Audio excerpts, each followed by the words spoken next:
Okay, so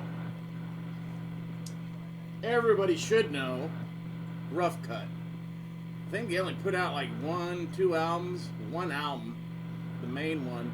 They blew it. Marketing blew it.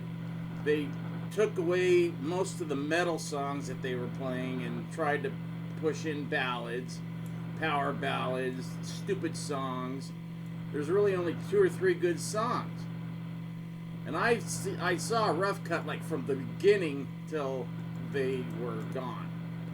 And it was sad because I'm like, there's a lot of talent. I mean, the singer unfortunately got that role in, what's that stupid movie that makes fun of the industry and how stupid it is and how stupid musicians are. And what is it? What's the name of the damn band? Spinal Tap. Shit. So he gets a role in Spinal Tap. I was down at the friggin' hotel watching him film his big role, which is like a total of a couple of minutes, and it took him 2 days to do it because he was an idiot. He didn't know what he kept freezing. He kept forgetting his lines. It was just stupid. But they wanted to use this guy, and Warner was pushing to have him in there because Rough Cut was coming out with an album, and they wanted this maybe would help them.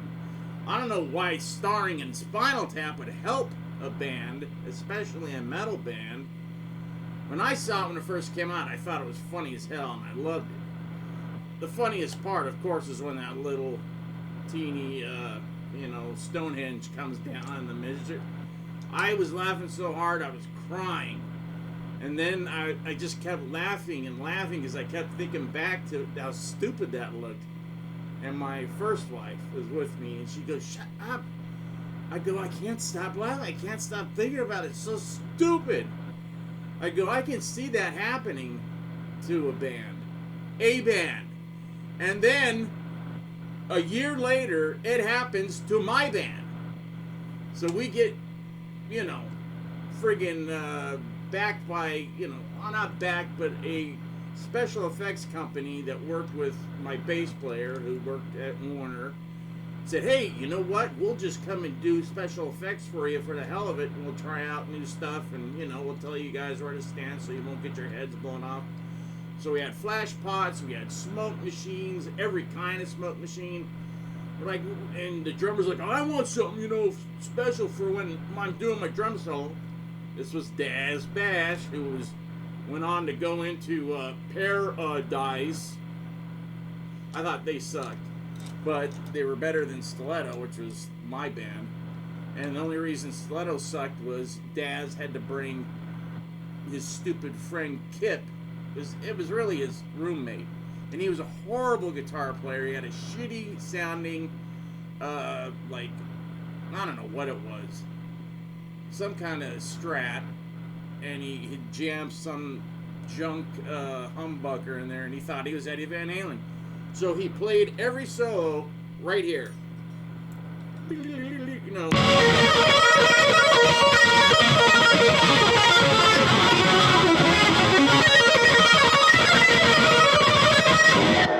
And that was it. Every solo was that. And it was like that string, and then maybe this string, and then that string. He didn't know what he was doing. It didn't matter what key we were playing in, nothing. So anyway, the big, they didn't want to tell us, They said, "Well, we're going to try out the special effect. Everybody go out back," because this is the country club. Because this is when we were going to do a, showcase for Arista. And our manager, which was Tony, bass player, his dad, I just said, you be the manager. You book the shows if you want. Because he really wanted to be in it, and he'd been in the business, and I was kind of new at it, everything. So I'm like, yeah, you go ahead. But clear it with me first. This he didn't clear with me. What he did is he said, "Okay, well, before, to book the gig, call the guy. This guy's the head of the band. The guy that was running Country Club in 86. I can't remember his name, big fat guy. And he kept calling, and I'm like, "Dude, who is this? Quit playing games with me. I know we don't have any shows booked for the Country Club. Shut up. Fuck off." And I kept hanging up on him, and finally he goes, "Dude, do you want to play the Country Club?" I go, who is this? And then he said his name. I'm like, oh, yes, we do want to play the country. Okay, then shut up and listen to what I got to say. And he tells us the date and the time and everything. I'm like, and why? He goes, don't ask questions, just show up and play. So I'm like, good. I'm like, wow, we're getting big fast. We've only played like 3 shows.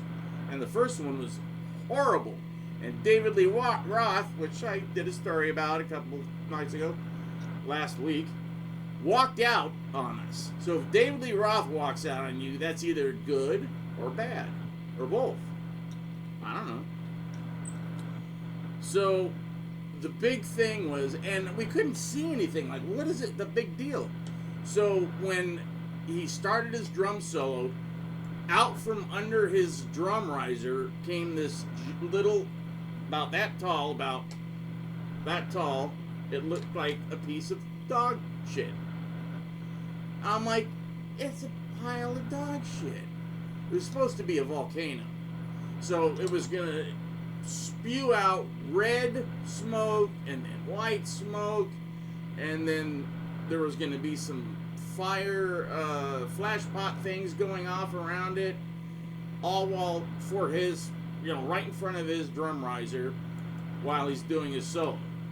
So they do it and it goes poof, and that was it. And then it was just like a steaming pile of dog shit because the tube that they used melted. Because first they were pumping dry ice through it, and then they pumped hot oil-based smoke through it for the other effect, and it melted the pipe, and that was the end of it. So it looked like the guy had his steaming piece of dog shit in front of his. It's on YouTube. I'm pretty sure. Yes, it is. They did keep that in. So, blah blah blah. I could tell you stories. I don't have time because I'm already late. I'm already 9 minutes late. So, Chris, I can't remember his name. The guitar player, he was in Sarge, he was probably in Rat. Everybody was in Rat at one time or another. He was in Rough Cut. And he had a badass, he always had a great tone. I mean, he always played with, he always had like 2 or 4 Marshall stacks. And he had a great, heavy, and he wasn't tuned down a whole step either. He was tuned down a half step. But he just had a great tone, and I'm like, what the f? And I went up and asked them, because they played up here, up the street at Starlight Bull, Stout Park is where Quiet Riot or Randy Rhoads used to give all those acoustic concerts, and a couple times they did an electric because they found a plug to plug something into, and they plugged everything into one plug that they found up there that they used to use a Starlight Bull for a lot of things. ZZ Top played there in the 70s, 38 Special, friggin' REO Speedway, all these bands used to play up there, and then Kiss tried to play up there in 82 or 82, whenever the Creatures of the Night was. So they wanted to do the Creatures of the Night tour in Burbank, and I'm like, and this friggin' church started protesting, and Burbank just caved immediately. Oh yeah, we don't want it. They're devil worshippers. And, because KISS stands for Knights in Satan's Service, and we don't need that in Burbank. And Burbank was a sleepy little town by then.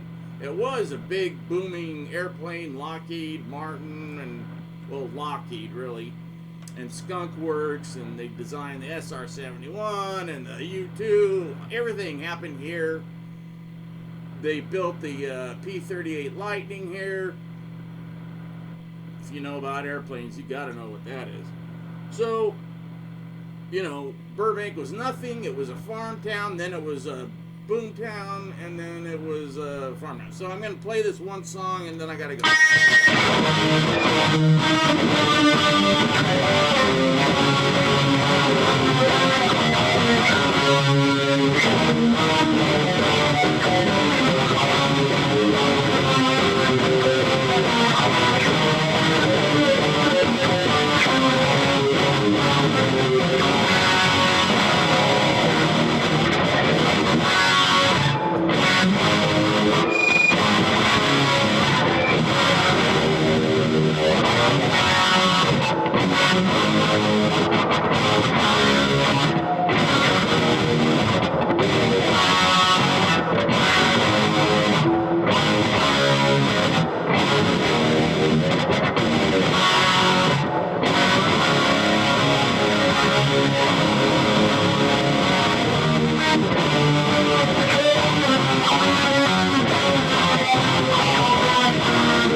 hard it is to play in front of an 83-year-old man that wants to choke me right now?